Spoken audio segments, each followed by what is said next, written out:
Welcome to NCX Maths, and today in this video we are going to prove this theorem of finite union of closed set in R is closed in R.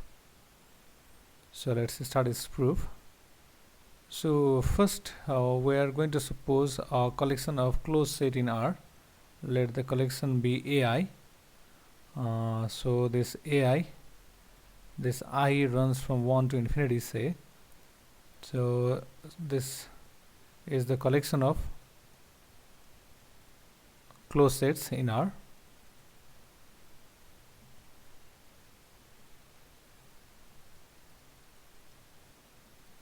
And we are going to prove that their finite union is also closed in R. So let's consider their finite union. Let's say union of I runs from 1 to n.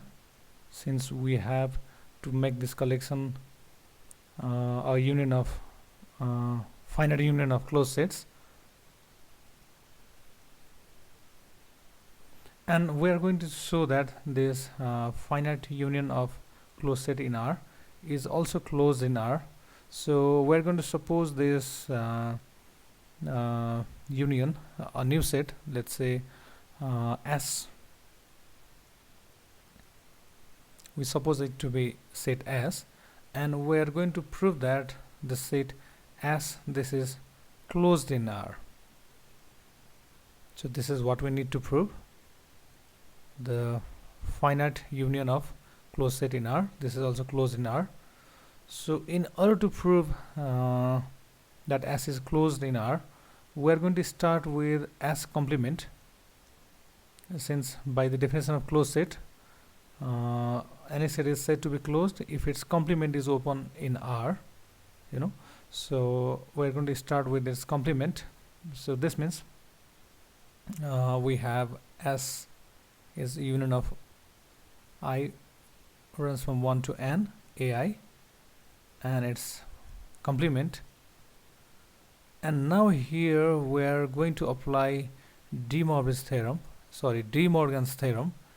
And by using De Morgan's theorem, this complement of finite union of these closed sets can be written as intersection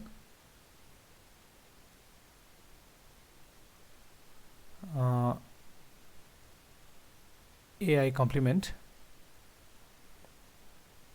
So now this is the finite intersection of AI complement, and here, since each AI is closed,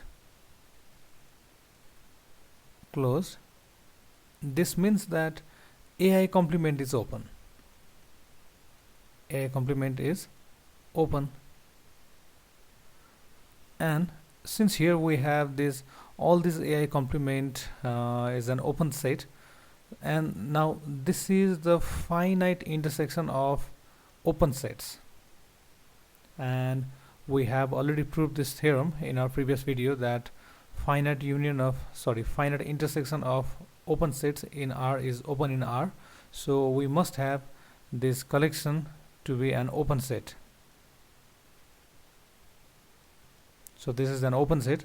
So this proves that S complement is open, and this means that S is closed. By definition of closed set, we can say that since its complement is open, so we must have this S is a closed set. So that's all for today. So I hope you find this video useful, and if so, please like the video, subscribe my channel, and turn on notification for more higher mathematics related videos. Thanks for watching. Have a nice time.